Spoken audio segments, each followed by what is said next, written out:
She didn't flinch when the biker swung the beer bottle at her motorcycle. She caught his wrist mid-air, twisted his arm, and in 3 sharp moves dropped him flat onto the concrete. The entire bar froze. A silence thicker than smoke settled over the crowd. Then she reached into her bag and pulled out a military ID with a name they all recognized: Colonel Thomas Dawson. Who was this quiet girl? And what secret was her family hiding all along?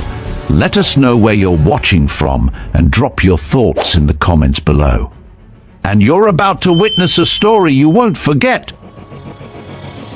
The sun beat down hard on Lockhart, Texas, casting sharp shadows across the dusty main road where the Ironwood Bar and Grill stood like an old war monument, weathered, resilient, and scarred by time. On most days it was a quiet place, frequented by a few regulars who nursed beers and stories from a time when courage was currency. But today, something was different. 3 loud engines roared as a group of bikers rolled up, their chrome machines glinting in the heat. Leather jackets bearing the insignia of the Iron Serpents MC stretched tight across sunburned skin and broad shoulders. Boots hit the pavement as 6 men dismounted with the swagger of those who'd never been told no. One of them, taller and louder than the rest, adjusted his gloves and scanned the nearly empty parking lot like a man claiming land. "This place is ours now," he muttered, loud enough for the wind to hear. Inside the bar, a few patrons looked up from their drinks. Old Ray Collins, the owner and a former Marine turned bartender, paused in polishing a glass and narrowed his eyes as he watched the group settle in. He'd seen this type before, young men with loud mouths and something to prove, but he didn't move, not yet. Then she arrived. A single sharp engine hum cut through the noise. It wasn't flashy. A worn-out 1979 Yamaha XS 650 with faded green paint and rust on the chrome. It didn't belong here, not by the standards of the Iron Serpents. The bike coasted into the lot slowly and came to a stop at the far end of the row. The rider dismounted with a calm, deliberate movement. She was young, maybe 23, with high-tied dark hair pulled into a no-nonsense ponytail, combat boots dusty with road dirt, and a sun-bleached olive jacket 2 sizes too large. On the back, barely visible, was a faint military insignia sewn in by hand. She removed her helmet and hooked it onto the handlebars. "Hey, sweetheart!" the tall biker called out as he stood near the entrance. His name was Travis Iron Vickers, the self-proclaimed president of the local Iron Serpents chapter. He walked toward her with a smirk that dripped arrogance. "This is club territory. That rusty thing doesn't belong here." The girl turned to face him, her green eyes steady and calm. "I'm just here for a coffee," she said, not looking for trouble. A couple of the other bikers chuckled. Jax Alvarez, standing off to the side, kept his hands in his pockets and his eyes on her jacket. Something about the way she carried herself made him uneasy. There was no fear in her voice, no flinch in her stance. Travis stepped closer. "Then I suggest you move that heap somewhere else. We don't want your kind cluttering up our spot." She didn't move. She didn't blink. "This place used to belong to someone who mattered," she said quietly. "I'm just here to remember. That's when the tension broke." One of the younger bikers walked over and shoved her motorcycle to the side. It scraped across the pavement and leaned dangerously before tipping into a parking pole with a dull clang. She didn't look at the bike. She looked at the biker. "You shouldn't have done that," she said, her voice low. "Oh yeah?" He laughed. "What are you going to do about it?" She stepped forward, but before she could say another word, Travis raised a half-full beer bottle and held it high, aiming to slam it down on her seat. That's when everything changed. In a flash, she caught his wrist mid-air, twisted his arm behind his back, and kicked his knee from behind. Travis dropped to the ground with a stunned grunt, the bottle flying and shattering harmlessly a few feet away. A moment later, she had him pinned. one knee on his back, her hand gripping his wrist in a way that had his fingers twitching from pain. It all happened in less than 5 seconds. The bar had gone completely silent. Inside, Ray Collins reached beneath the counter, fingers brushing the shotgun he hadn't touched in years. Outside, the bikers stared in disbelief. Jax took a slow step forward, eyes locked on the girl. "Wait a damn minute," he murmured, eyes dropping to the faded patch on her jacket. "That insignia? No way! That's Colonel Dawson's mark." Travis groaned beneath her knee. The girl released him and stood. As she did, she reached into her backpack and pulled out a worn leather wallet. She opened it, revealing a laminated military ID and a set of medals wrapped in cloth. "My father was Colonel Thomas Dawson," she said, loud enough for all of them to hear. "This bar was his favorite place, and I'm not going anywhere." A stunned silence followed. Jax took another step closer, eyes wide. "Holy hell, you're his daughter?" She nodded. Travis stumbled to his feet, rubbing his shoulder. He didn't speak. Not yet. From behind them, the creak of the bar's screen door broke the moment.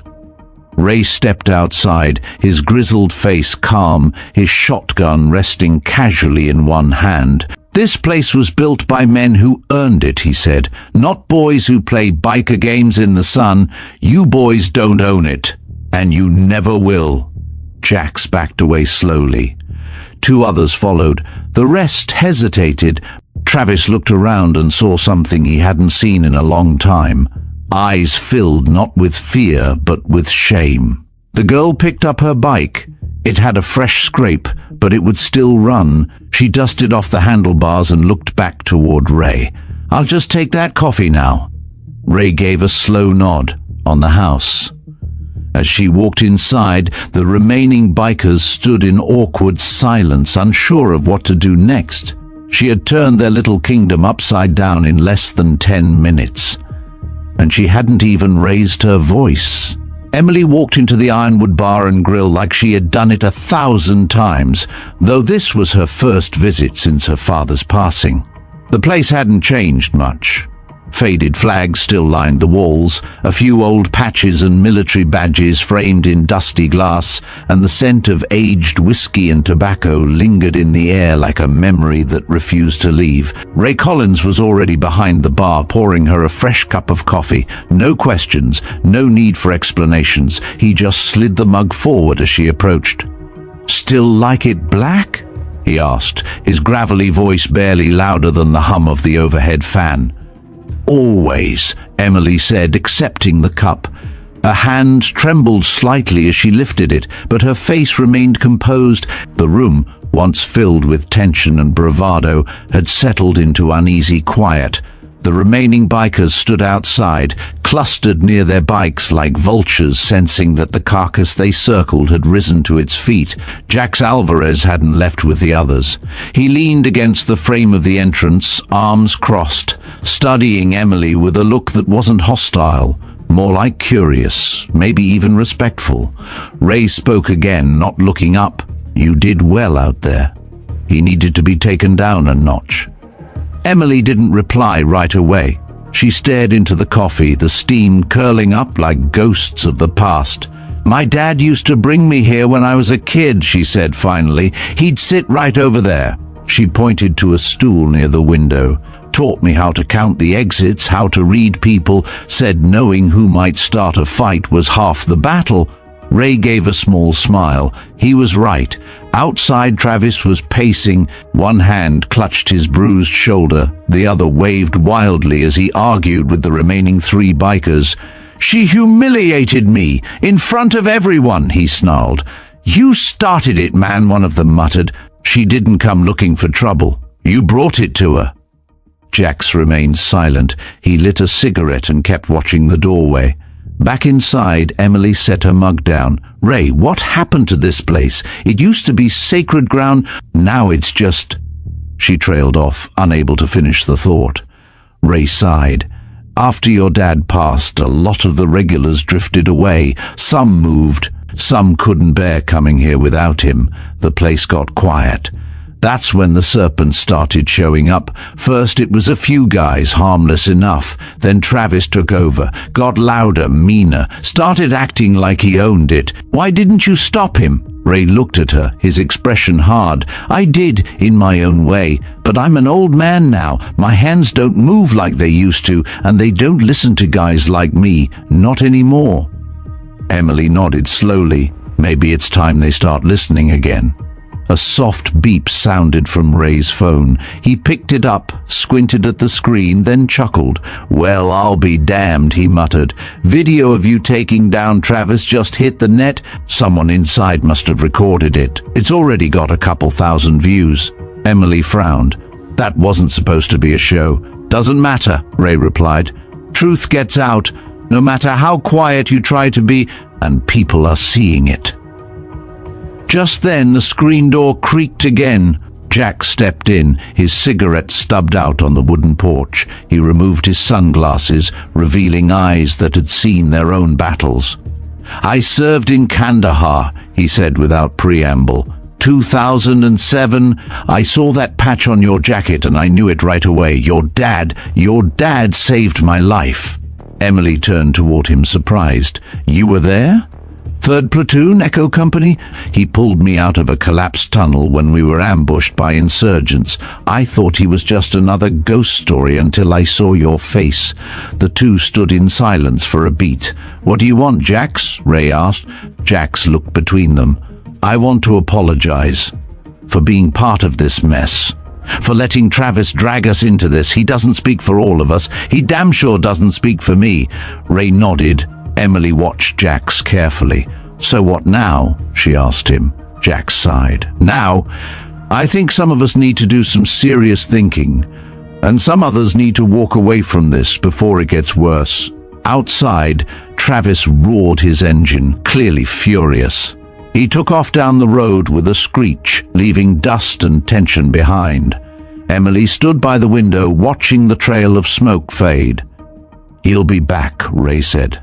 Let him, Emily replied. That night, Emily stayed long after the sun had set. Ray pulled out a bottle of the bourbon her father used to drink and poured her a small glass. To Tom Dawson, he said, raising his own. To silence, strength, and knowing when to stand, Emily added. They drank. Later, when the bar had cleared and the quiet returned, Ray handed Emily a small envelope. It was worn, yellowed with age. He left this here for you.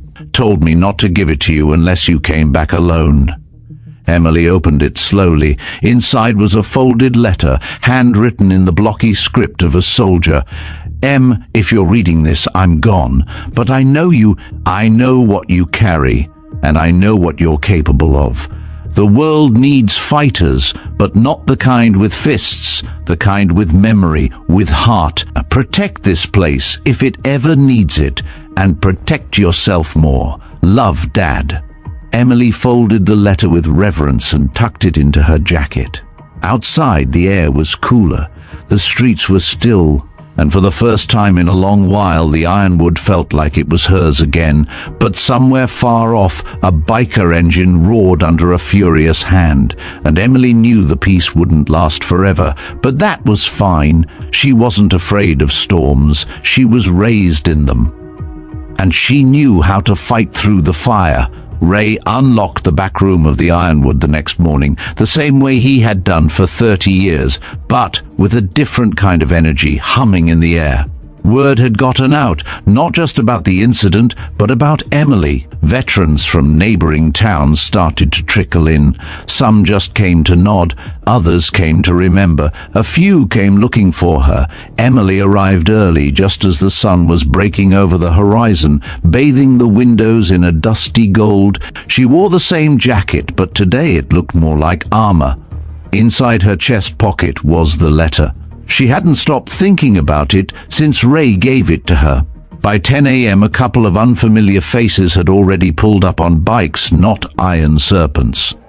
One was an older man in his late 50s with a limp and a patch that read Hell Divers, Rhett. The other wore a Desert Storm baseball cap and didn't speak much. Both men nodded at her in quiet acknowledgement, as if they'd already known her long before she'd walked in. Ray leaned over the counter, watching them settle. "You're bringing the old guard back out," he said with a grin. "Not bad for someone who didn't want attention." Emily shook her head. "I didn't do it for attention. I did it because someone had to." Ray gave a short laugh. "That's exactly why it matters." Outside, Jack stood near his bike, arms crossed as he scanned the street. His phone buzzed. He glanced at it, then grimaced. Travis had been sending him messages all morning. Threats, accusations, and finally, a photo. A snapshot of the Ironwood from across the street, taken just seconds ago. Jax looked up and turned slowly, eyes darting across the rooftops. No sign of Travis, but the message was clear. He was watching. Emily stepped outside and caught the look on Jax's face. "He's back?" "Or close," Jax muttered. "He's not dumb enough to come here with a full crew, not yet. But he's trying to intimidate. It's all he's got left." Emily narrowed her eyes. "You think he's planning something?" "He's angry, humiliated, and he's not the kind of guy who lets that go." Emily folded her arms. Then he should remember who humiliated him. They both turned as a black SUV slowed down in front of the bar, its windows tinted. The vehicle didn't stop, just rolled past slowly before accelerating at the corner and disappearing. "Visitors?" Ray asked, stepping outside. "Maybe," Emily replied, "or a warning." That afternoon the bar buzzed with conversation. A few regulars swapped stories about Colonel Dawson, some tearfully, some laughing over old jokes. Ray brought out an old photo album and passed it around. Emily found herself in several of the pictures. A child sitting on the bar top, a teenager learning to pour a soda, a girl with defiant eyes watching her father play cards with other soldiers. At one point, an older man named Victor stood up and tapped his glass. "Some of you knew me from back in Nam," he said. "Most of you know who Tom Dawson was. Hell, half of you owe him your life. But today, we don't raise a glass for the man who's gone. We raise it for the one still standing." He turned to Emily. "You carry him with you, girl. Every time you walk in here, he walks in with you. And no punk on a Harley gets to take that from us." A round of glasses clinked in the air. Emily blinked back, a sudden burn behind her eyes. That evening the sun dipped behind the hills, turning the sky to rust and violet. Emily stepped outside for a breath of air and found a single white envelope taped to the front door. Her name was printed on it, block letters, all caps, no return address. She opened it. Inside was a single sentence, typed in bold. "You think this IS over?" There was no signature. Emily stared at it for a long moment, then folded it and slid it into her jacket. She walked back in, calm but firm. "Ray, can you show me the basement?"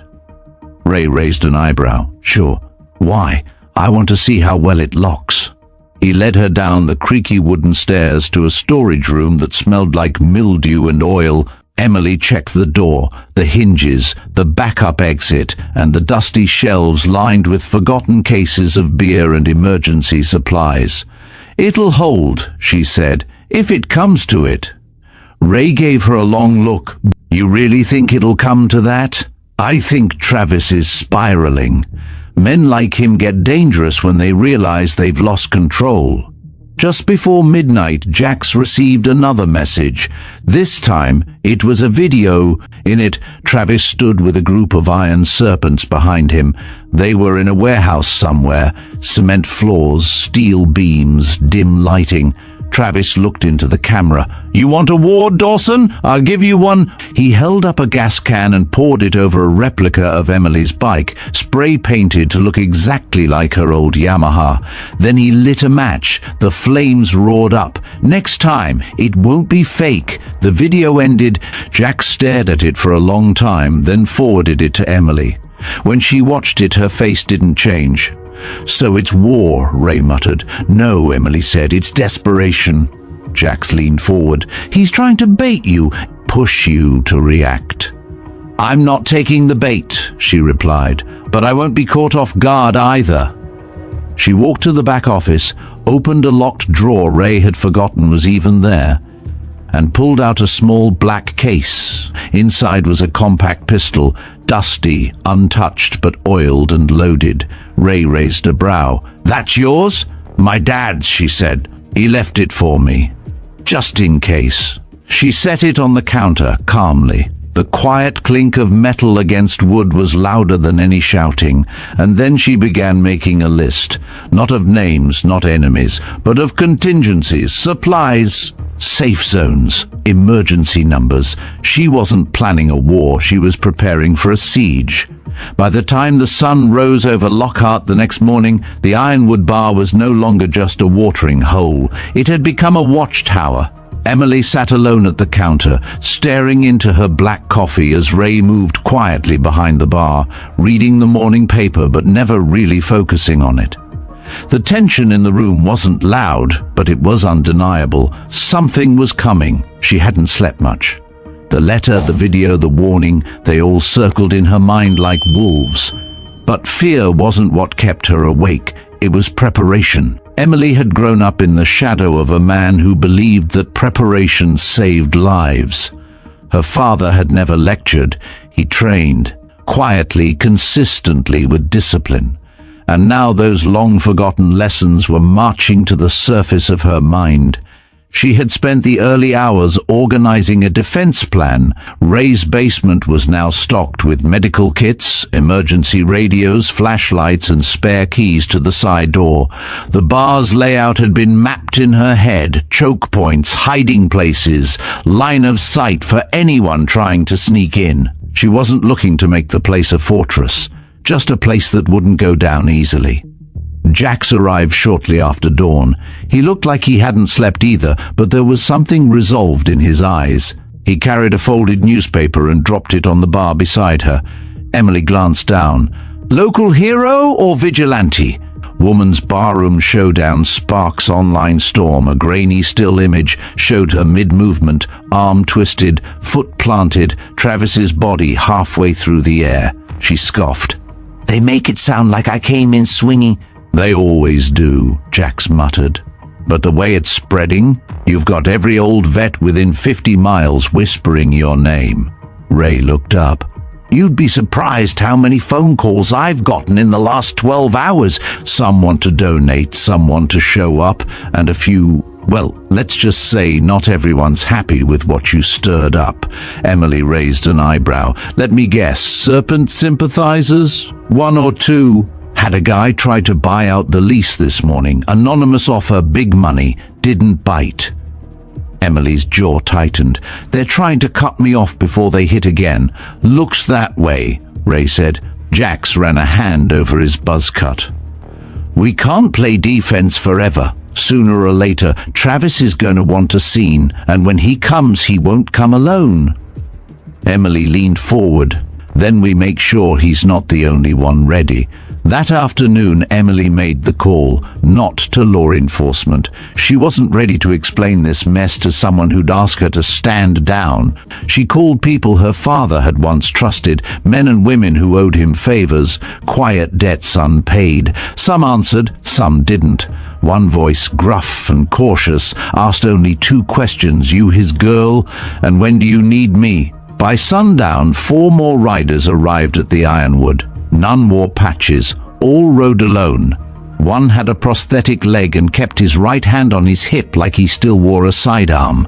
Another spoke softly but carried a trauma bag like it was glued to his shoulder. They didn't introduce themselves by name, just nods, just presence. Travis, meanwhile, had not stayed quiet. Late that night, another video surfaced. This one showed 2 serpents in a different bar, cornering a younger veteran who had shared the viral clip of Emily. They taunted him, roughed him up a bit, then made sure the camera caught them warning others, back off the Dawson girl. You're choosing the wrong side. The video backfired spectacularly. Comments flooded in. Viewers condemned the intimidation. Former service members reposted it with the hashtags #StandWithEmily and #VeteransProtectVeterans. A retired sergeant major from Arizona posted a response video, a firm voice, eyes locked on the lens. "You don't silence a veteran's daughter. Not on our watch." That was the moment things shifted.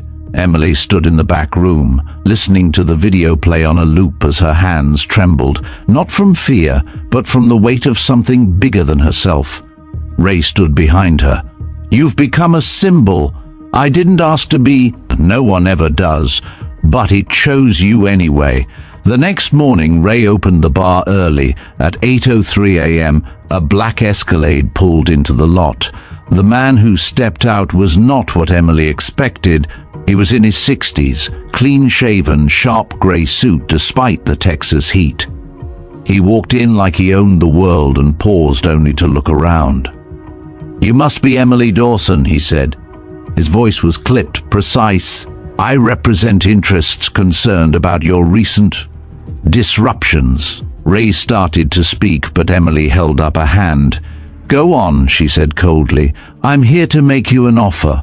Walk away, vacate the property, let the dust settle, no press, no complications. In return, you get a substantial payout, and more importantly, peace.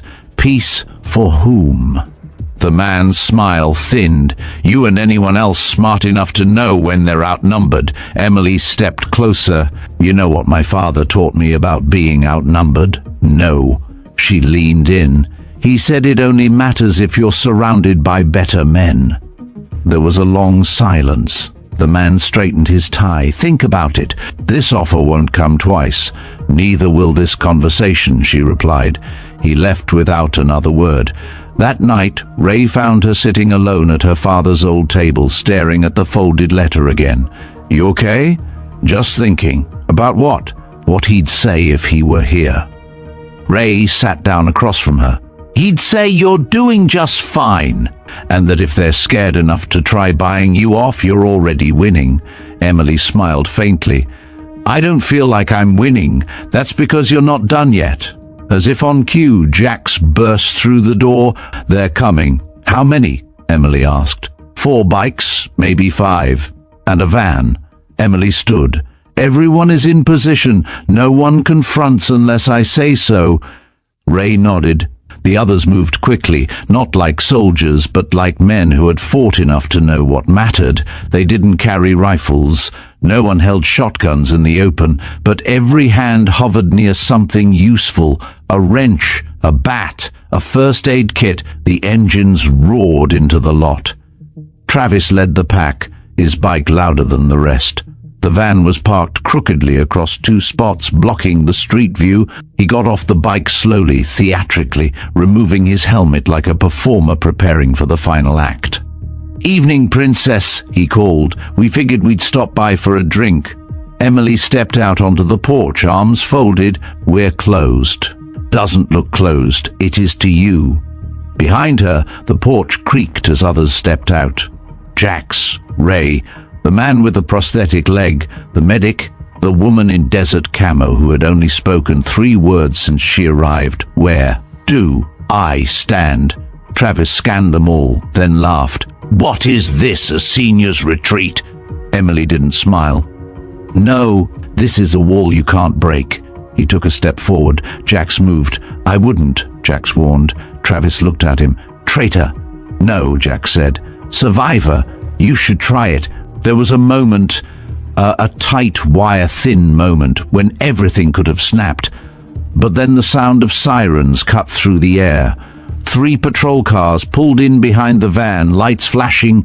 The officers didn't draw their weapons, but they didn't look relaxed either. The lead officer stepped out, hand resting on his belt. "Evening, folks. We got a tip about a potential disturbance. Everything all right here?" Emily didn't say a word. Ray did. "Just some folks coming by who weren't invited." The officer nodded, then turned to Travis. "We've had 3 noise complaints. You and your crew are free to leave. Now." Travis looked at Emily one last time, venom in his eyes. "This isn't over." She took 1 step forward. "No, but it's getting closer." He spat at the dirt, turned, and climbed back onto his bike. The iron serpents peeled out of the lot like a pack of cowards pretending to be wolves, and when they were gone, Emily didn't cheer. She just exhaled and turned to Ray. "Keep the lights off tonight. I think the message has been delivered." He nodded. "But just in case, I'll leave one on in the back." For the rest of the night they sat together in silence, not afraid, just ready. The quiet after Travis left was almost sacred.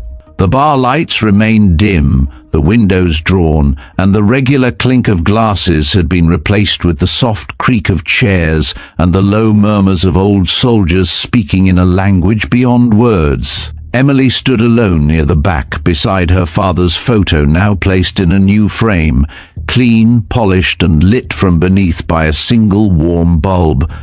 She didn't want applause, she didn't need thanks, but as she stared at the face in the frame, a face she knew better than her own, she silently promised one thing: "I will not back down."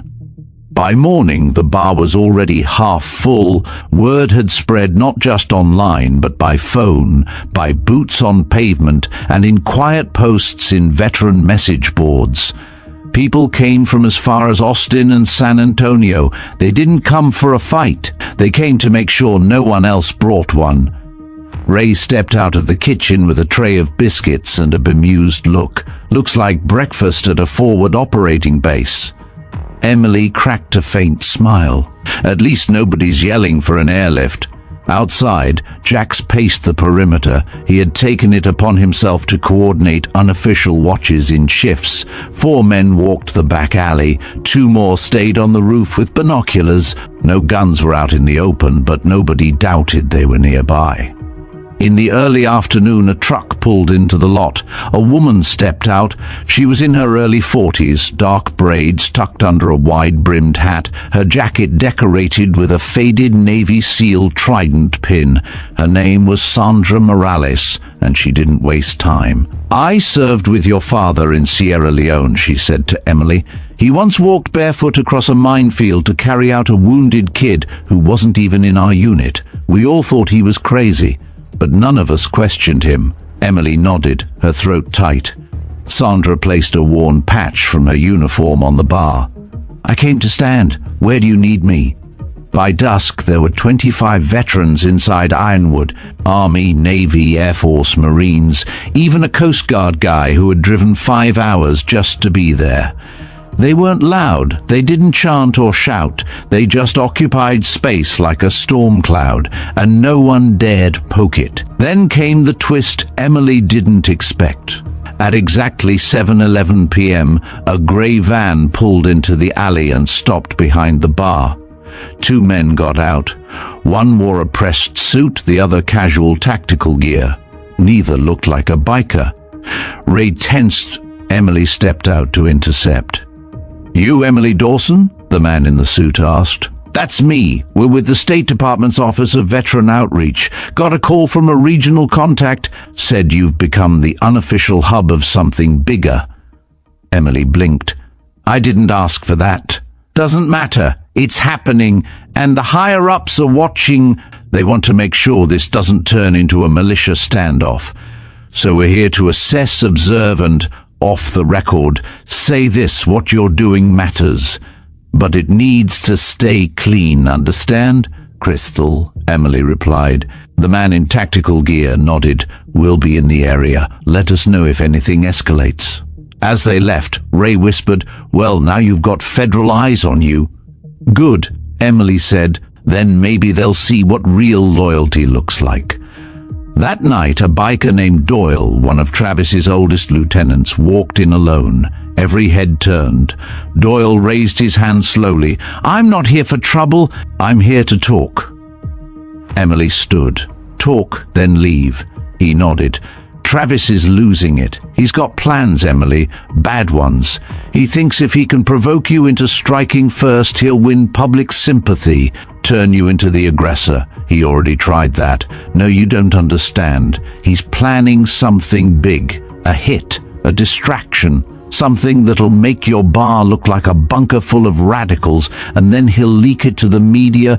Emily's face darkened. "Why are you telling me this?" "Because my brother served with your dad," Doyle said, "and because this isn't what we signed up for." She studied him, no lies in his voice, just exhaustion, regret. "Then walk away, Doyle. Leave before he drags you down with him." He gave a slow nod and left. Moments later, Emily turned to Ray. "We need to evacuate the families, just in case." Ray nodded. Within an hour, the few non-veteran employees, partners and kids had quietly exited through the rear. Cars were positioned for a quick exit. Medical stations were discreetly prepped. At 2:27 a.m. it began. A blackout. The bar went completely dark. Power cut. Outside, engines revved in the distance. Tires screeched. Fireworks exploded 3 blocks away. A calculated distraction. Then came the roar of a pickup truck smashing through the side gate, but the gate held. Reinforced earlier with a metal crossbeam, Jax had installed. Flashlights clicked on, commands were shouted, but no panic, because they were ready. 2 iron serpents tried to rush the back door and were met with a face full of pepper spray and a baseball bat. Jax and Sandra took down a third attacker trying to climb onto the roof. It wasn't a fight, it was an execution of preparedness. Within 5 minutes it was over. The attackers fled, 2 injured, all empty-handed. Police arrived 30 minutes later. Witnesses had already submitted statements. Security footage was backed up, and through it all, Emily stood in the center of the bar, blood on her sleeve from helping patch a wounded vet's hand, but her eyes burning steady. They hadn't just defended a building, they had defended an idea. By sunrise, #Ironwood Strong was trending nationally, and Emily Dawson, daughter of a soldier, leader of the forgotten, and face of quiet resistance, had become something even she never intended, a symbol of honor that refused to be erased. The next chapter wasn't about fear. It was about legacy. The morning after the attempted attack, Emily stood in the parking lot of the Ironwood as the first rays of sunlight filtered through the oak trees. She could still smell the acrid sting of burnt rubber, the echoes of last night's alarms lingering in the air like smoke that refused to lift. But everything was still standing. The gate was battered but unbroken. The walls were scarred but intact. And the people? Still here, still ready.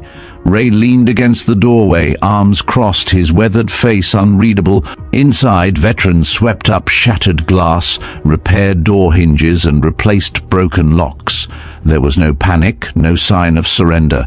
They didn't ask what to do, they just did it, as if their whole lives had led to this kind of purpose. Jax approached Emily, a small paper bag in hand. "Brought breakfast from the diner across the street. Thought you could use something besides black coffee." She nodded, accepting the bag with a faint smile. "Thanks. We scared them off last night, Em. That wasn't just defense, that was a message. Travis won't take it that way. He'll see it as provocation. Let him. He already tried force. Now the more he pushes, the more he loses face." People saw what happened. The truth is on tape, and it's louder than his lies. Emily looked around. Several veterans had gathered in the yard. Some were cleaning weapons, others sat at fold-out tables scribbling notes, organizing comms and rechecking emergency gear. It wasn't paranoia, it was discipline. "What's next?" she asked quietly. Jax answered with a shrug. "He'll try to break the public first, spin a story, call us radicals, militia wannabes, but none of it will stick unless someone inside turns." Emily narrowed her eyes. "Then we tighten the circle." Later that day, the first smear articles appeared. On fringe blogs and back-channel forums, headlines flared up. "Bar bunker, are veterans forming militias in Central Texas?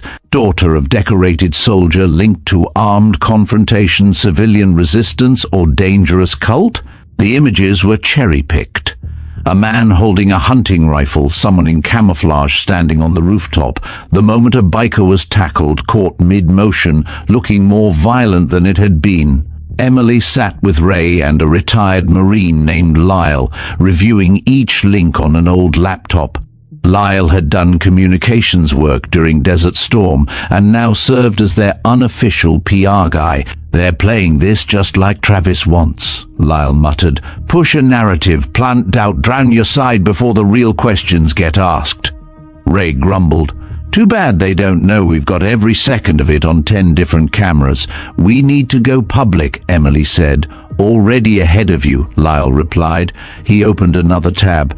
A private video hosted on a secure channel. It was simple, a 5-minute cut from multiple angles showing the Serpent's attempted ambush, the defensive response and the aftermath. No bloodlust, no overreach. Just composure, calm. "Release it tonight," Emily said, "with names and timestamps. No commentary. Let the people see." By sunset, the video had over 100,000 views. By midnight, it was on national media, and just like that, the Ironwood narrative changed. Reporters began reaching out. Some asked for statements, others wanted interviews. Emily refused most. But she allowed one crew, a veteran-run independent outlet, to come by and document the story from inside. They arrived with no fanfare, just 2 cameras, a producer, and a quiet anchor named Beth. "We're not here to dramatize," Beth assured her. "We just want to get it right." The interview was short, clean. "Beth, why didn't you leave when the threats began?" "Emily, because the people making them never built anything worth defending. And we did." "Beth, some say you've become a symbol." "Emily, I'm just a daughter standing where my father once stood. That's all." "Beth, and if they come again, Emily, we'll still be here." The segment aired 48 hours later. It went viral. Emily's words were quoted in blogs, shared on social media, and even cited during a town hall meeting in San Antonio about veteran support services. The Ironwood had become more than a bar. It had become a rallying point. But Travis wasn't done. 4 nights later, someone set fire to a storage unit owned by Ray Collins. It wasn't near the bar, and no one was inside. But the damage was clear. Equipment lost, memories gone. Ray said nothing, just stared at the smoldering remains as the fire crew packed up. Emily placed a hand on his shoulder. "This was personal. They're trying to bait us again," Ray said. "We don't give it to them." Emily nodded, but inside, her patience was thinning. So she made a call, not to the police, not to the Department of Veterans Affairs. She called her uncle. He wasn't technically her uncle, more like her father's best friend. But she had called him Uncle Mason since she was 5. He was a retired Army Ranger who now worked with a private intel firm, not Black Ops, but not exactly legal either. He answered on the second ring. "M, I need a trace." Anonymous burner phones, tracking patterns, anything tied to Travis Vickers. "Can you help?" He paused. "You sure you want that road?" "I'm not looking to strike. I'm looking to end this." Another pause. "All right. You'll have it in 24 hours." The next day, Emily received a USB stick delivered in a manila envelope with no return address. Inside was a map, dated logs, cell tower pings, known aliases. One warehouse is circled in red. Jax looked at it and whistled. "So that's where he's staging. And now we have the proof. What do we do with it?" Emily stared at the screen. Her voice was calm. "We expose it." She didn't go to the police. She went back to Beth.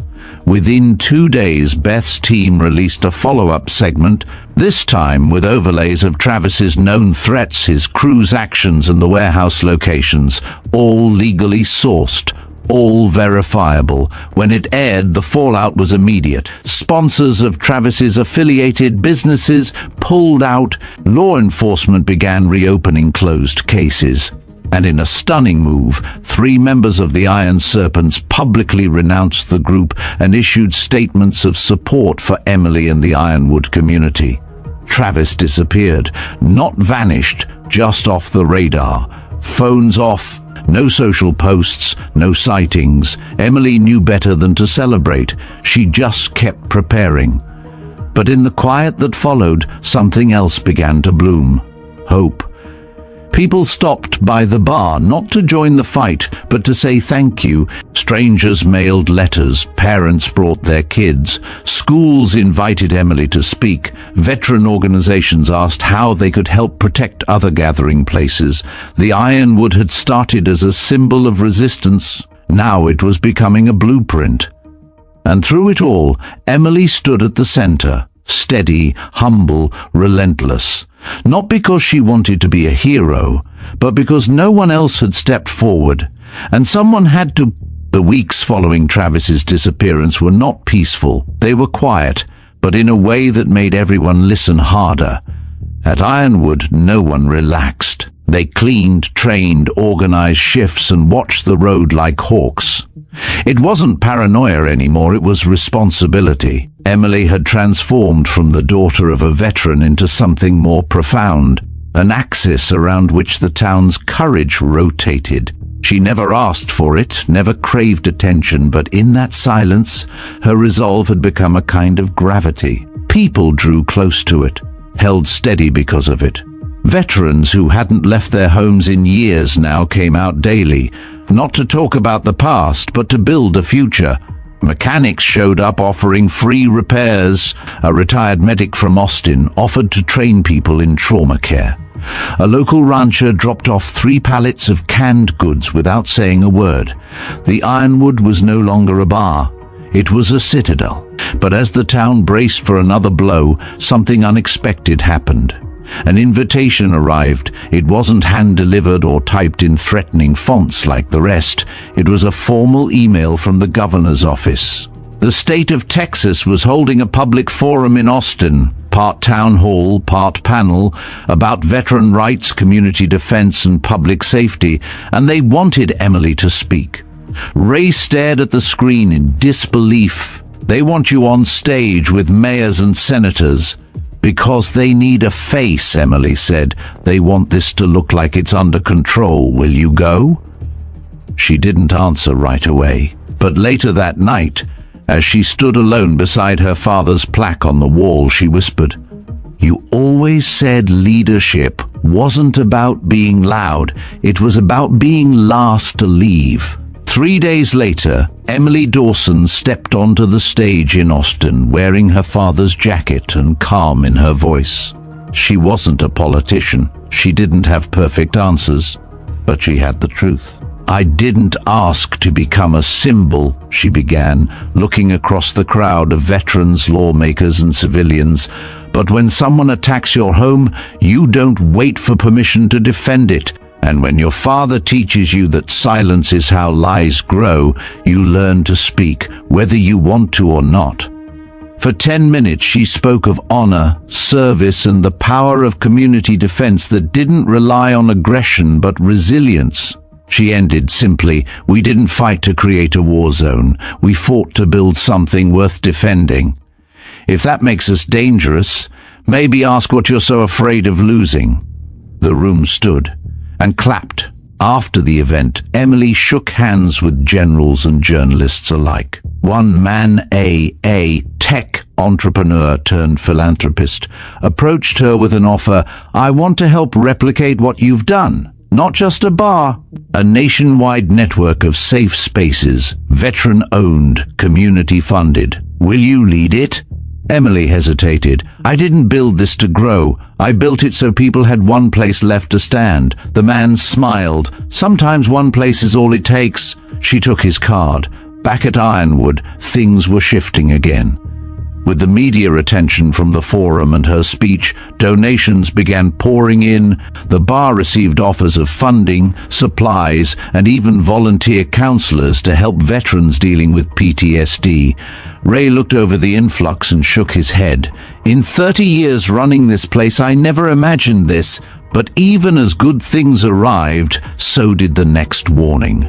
A delivery truck pulled up one morning. No one recognized it. The driver dropped a single wooden crate on the front porch and drove away.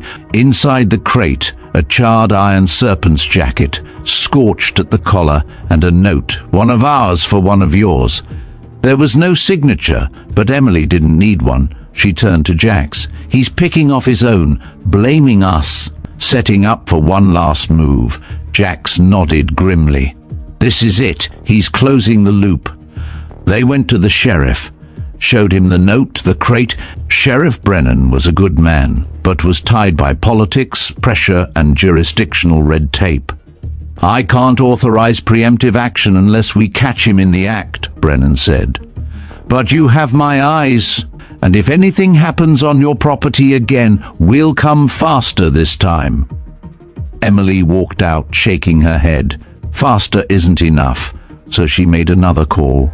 This time, not to Uncle Mason, but to a woman named June Ellis, a retired federal analyst who had worked with Emily's father overseas.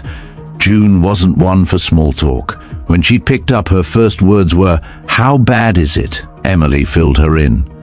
June listened without interrupting, then said, "I'll send you what I have on Travis. You won't like it." The file came encrypted. Inside was a bombshell. Travis had been in contact with a group of fringe ex-military operatives. A splinter network Atto believed America was already at war from within. They weren't just bikers, they were ex-specialists, trained, angry, and hidden. Ray read the report and cursed. This isn't a gang, it's a sleeper cell. Then we treat it like one, Emily said. They upgraded Ironwood again. Extra cameras, reinforced doors, volunteer medics operate on a 24-hour rotation. Escape routes marked, drills run every evening, and through it all, Emily kept her calm until the message arrived. It wasn't a video this time, it was a live stream. On an anonymous channel, viewers were watching in real time as Travis stood in a dimly lit warehouse with a young man tied to a chair. His face was bruised. Emily recognized him. He was a vet who'd recently joined their network. Travis looked into the camera. Here's what happens when you betray your blood for strangers. You want him back? Come get him. The video is cut. The veteran's name was Marcus Dean, 29, Marine Corps, PTSD survivor, 2 years sober. Emily had spoken to him 3 days ago.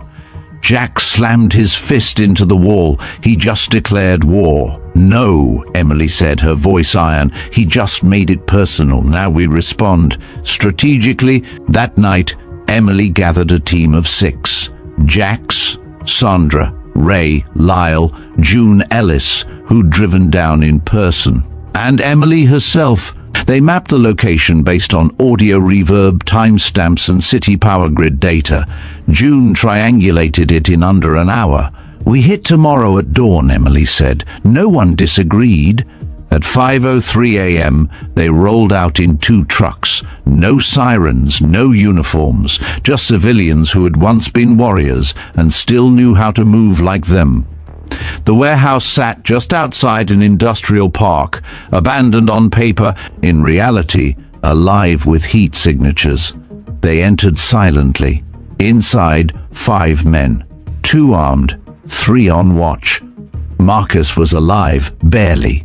The takedown was fast, surgical, no bullets fired, no one was killed. Just swift justice from a team who'd done this before, many times over, in places no map would name. Emily untied Marcus.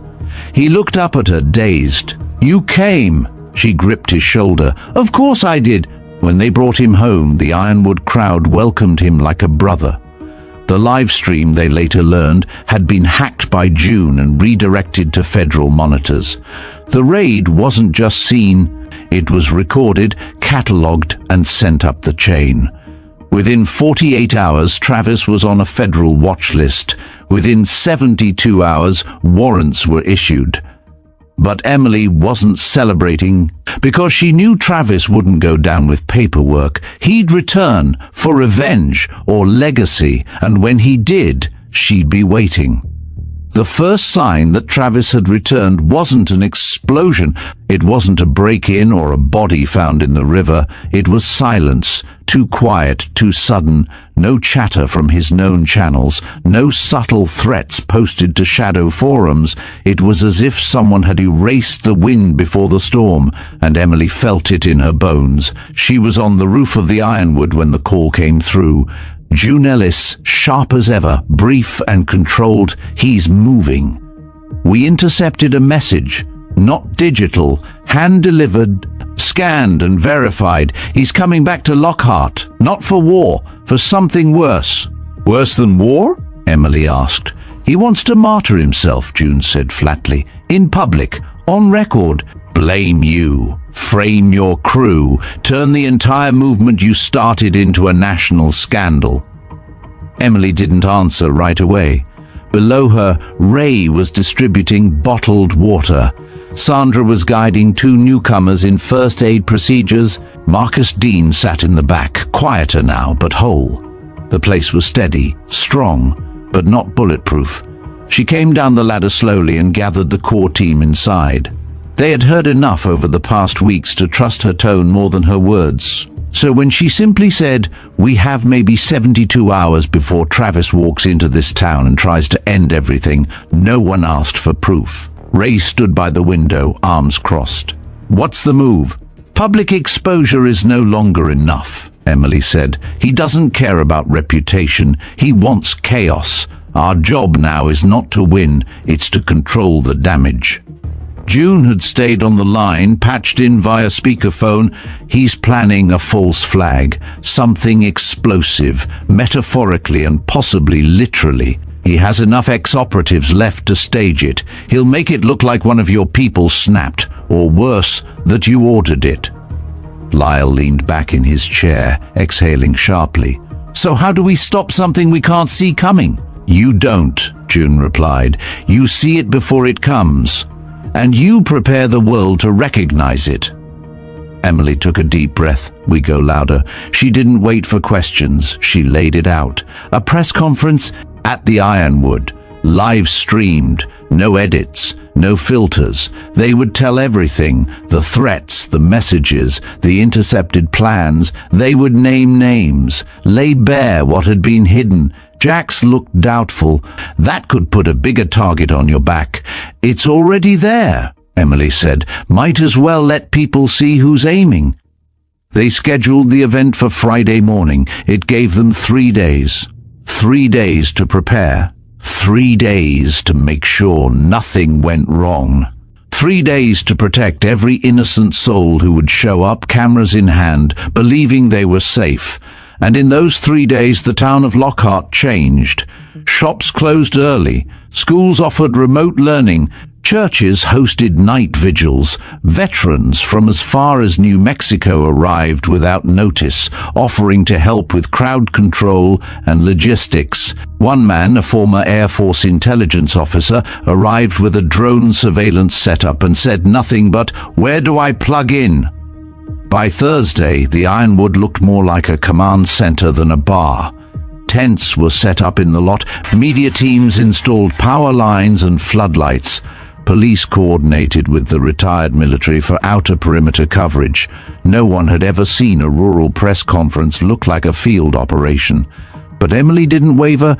She spent Thursday night alone reviewing her speech, sharpening it until it was nothing but truth. And then came Friday.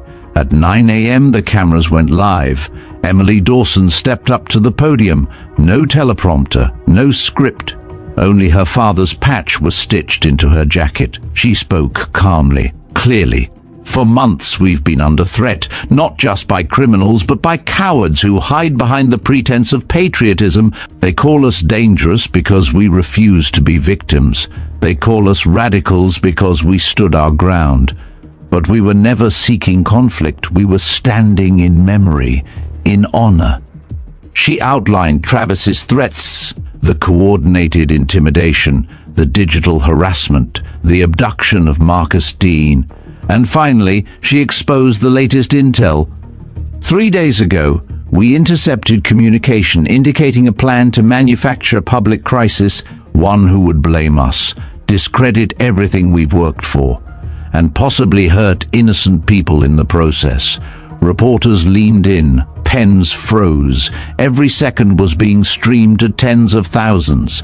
Emily didn't falter.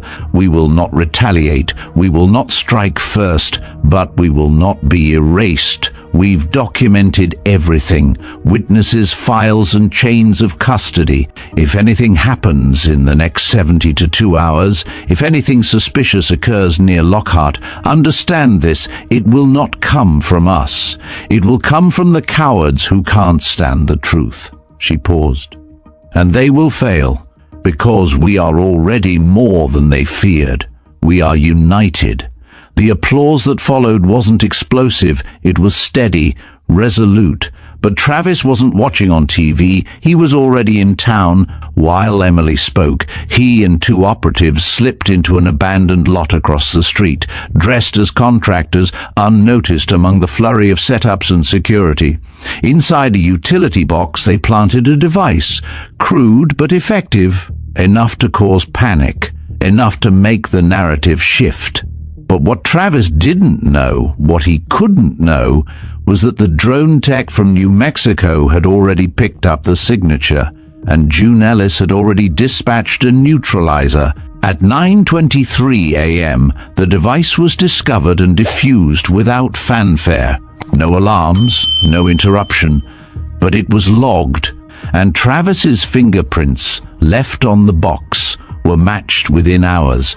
By sunset, his face was broadcast on national news, no longer a hidden operator, now a wanted domestic terrorist. Emily didn't celebrate. She met with her team quietly, thanked every volunteer, wrote a letter to be released only if something happened to her, because she knew this wasn't over. The next morning, Travis tried one last move.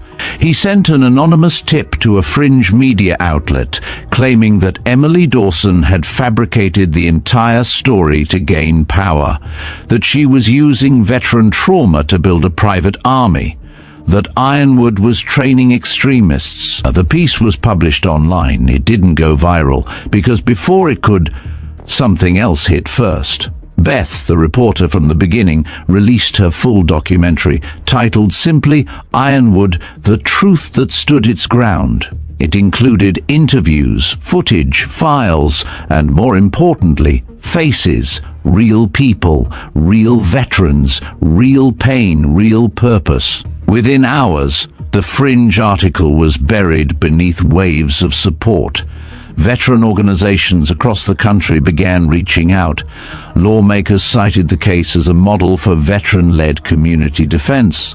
Schools asked to host screenings, and Travis Vickers vanished. Some say he crossed the border. Some say he died in a field alone. Others say he's still out there, waiting. Emily didn't care, because the damage had been prevented. The movement had survived, and the truth? It didn't just endure, it led. By the end of the week, Ironwood was named a National Historic Veteran Landmark. And Emily? She didn't give a victory speech. She just went back to work, refilling coffee cups, checking on her people, and quietly preparing, just in case, one day. The silence returned. The morning after the press conference, a soft mist curled over the streets of Lockhart, clinging to mailboxes, porch railings, and the Ironwood's rooftop like a warning whispered through fog. Inside the Ironwood, Emily sat alone at the bar counter, staring into a cup of black coffee that had long gone cold. She hadn't slept. Her team urged her to rest, to take even an hour, but rest felt dangerous now, as if any second off guard might cost someone else their safety.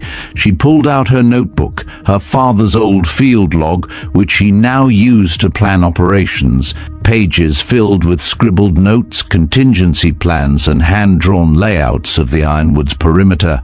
She flipped to a blank page and began drawing again, but this time it wasn't defense plans, it was faces. Marcus, Sandra, Ray, even Beth, faces of people who now depended on her not just to lead, but to remain.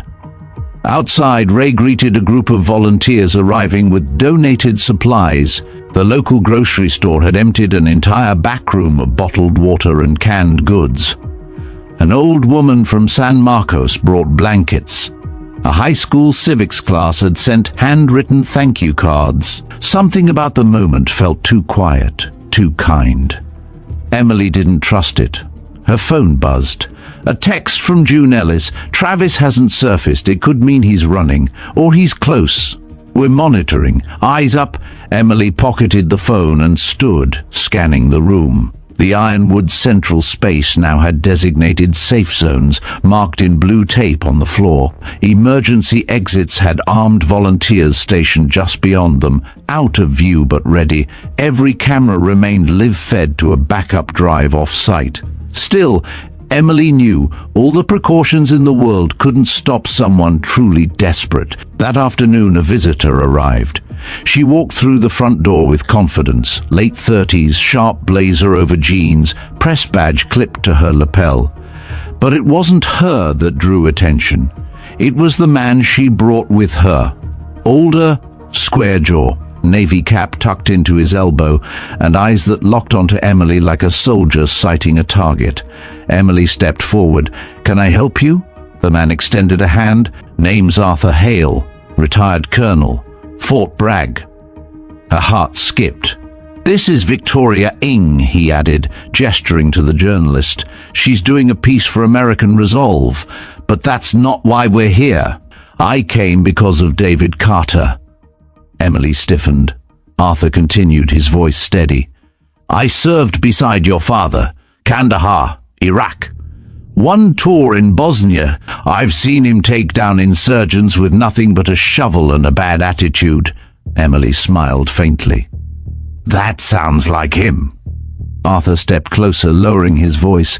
"He once told me that if anything happened to him, his legacy would never be in the medals. It'd be in you. I think he was right." Emily swallowed, caught between grief and fire. "Why now? Why come forward today?"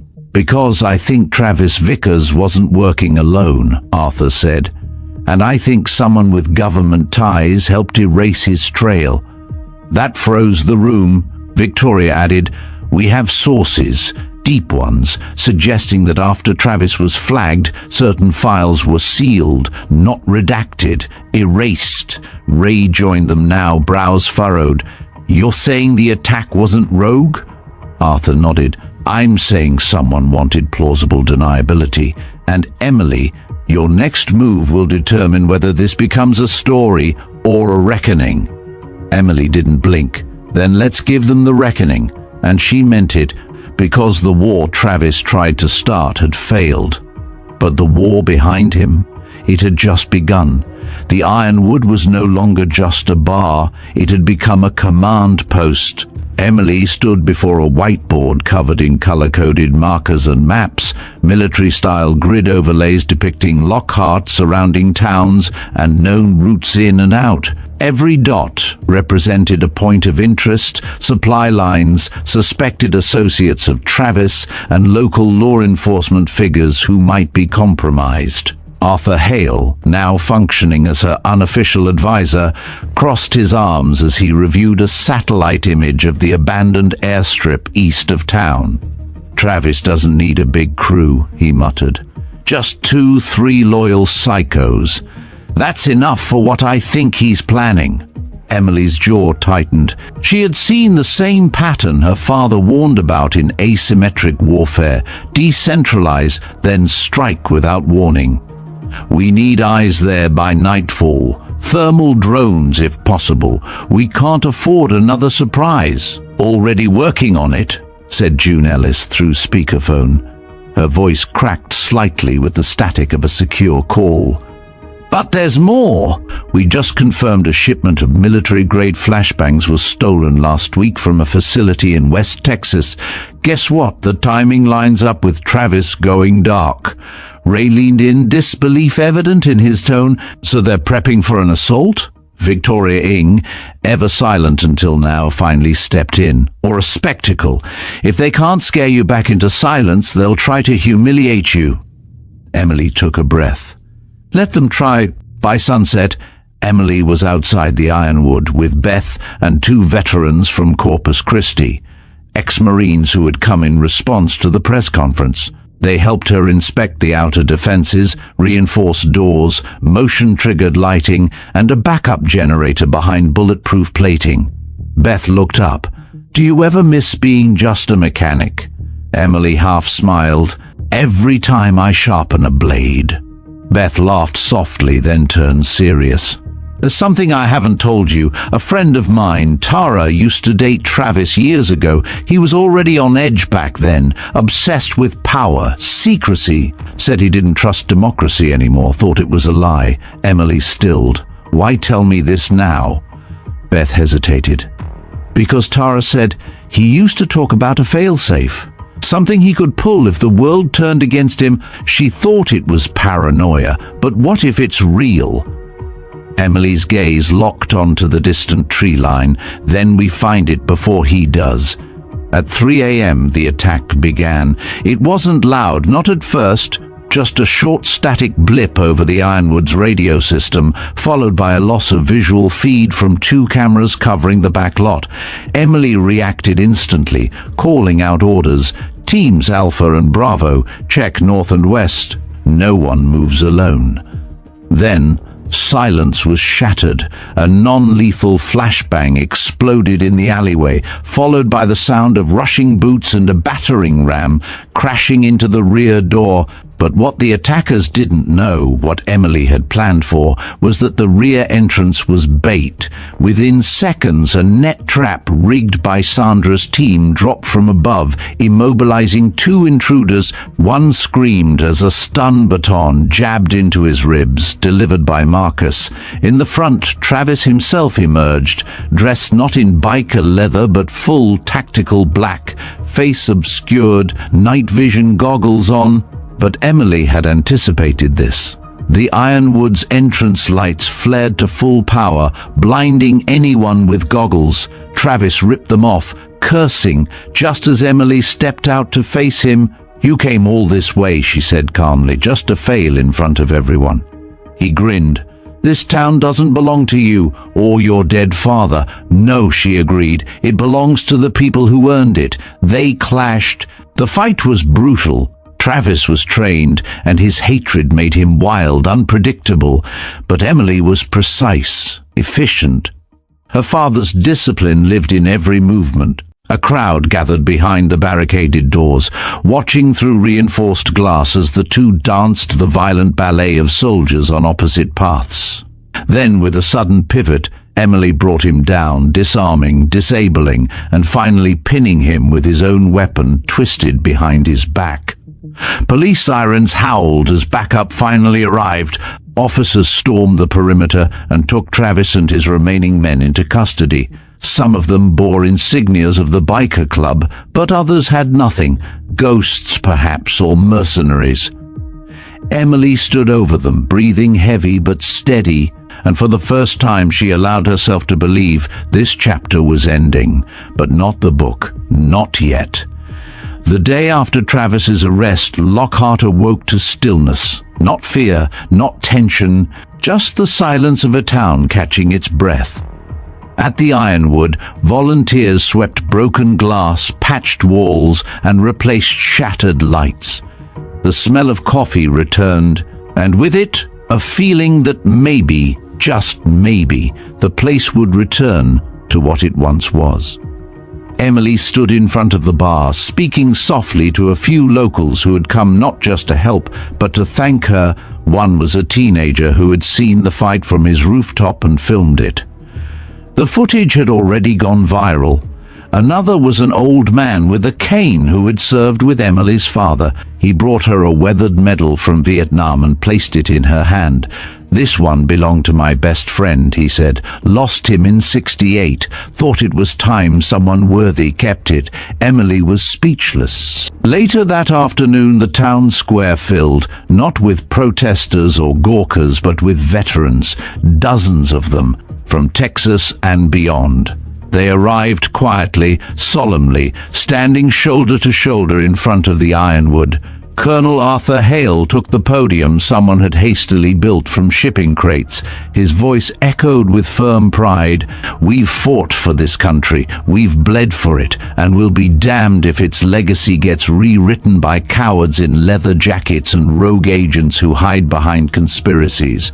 Cheers, applause, even tears. Emily took the mic next. She looked out over the crowd, young, old, families, strangers. Her voice didn't shake. "My father taught me that leadership isn't about power, it's about responsibility, and courage isn't loud, it's quiet. It's in the choices we make when no one's watching." She held up the medal the old man had given her. "This town stands because of people like him, like all of you, and like my dad. I didn't come here to fight, but I won't run from one either." The crowd rose to their feet.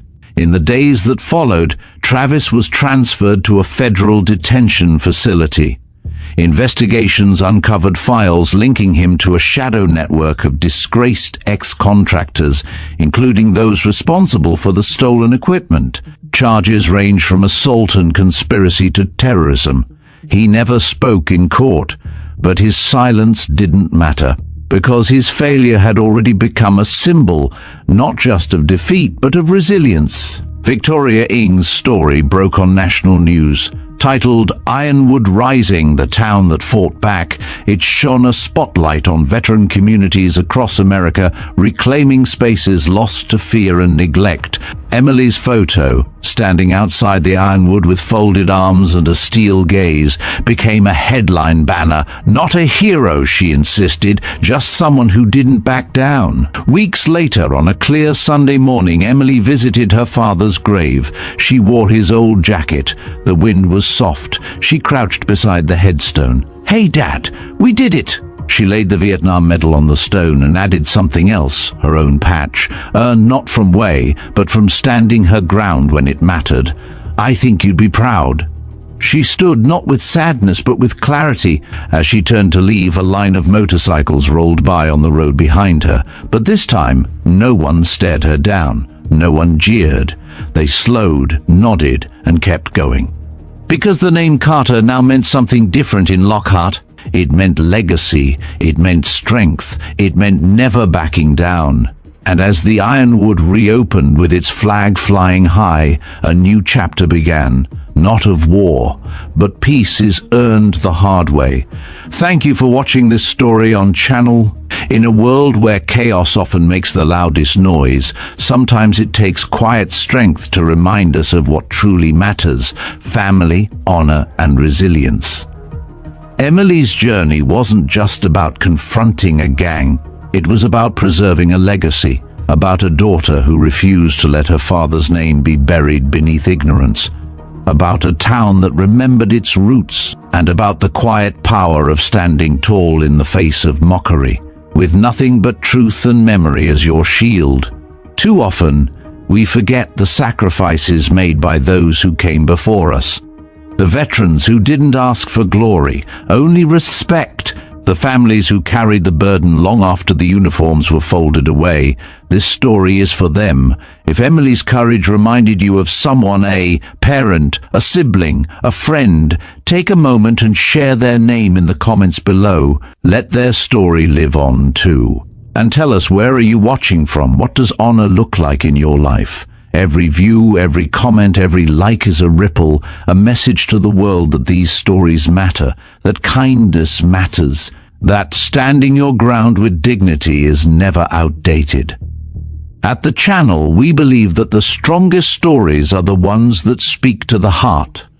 If this one resonated with you, consider subscribing for more stories like Emily's, stories of resilience, redemption, and the extraordinary power of ordinary people. Share this with someone who might need to hear it. Someone is facing their own battle. Someone is standing alone. Remind them they're not. And now, as this tale closes, other stories await. Stories of bravery, loss, reunion, and justice. They're just a click away, appearing now on your screen. Until next time, stand proud, stand kind, and stand together. Thank you for being part of our journey.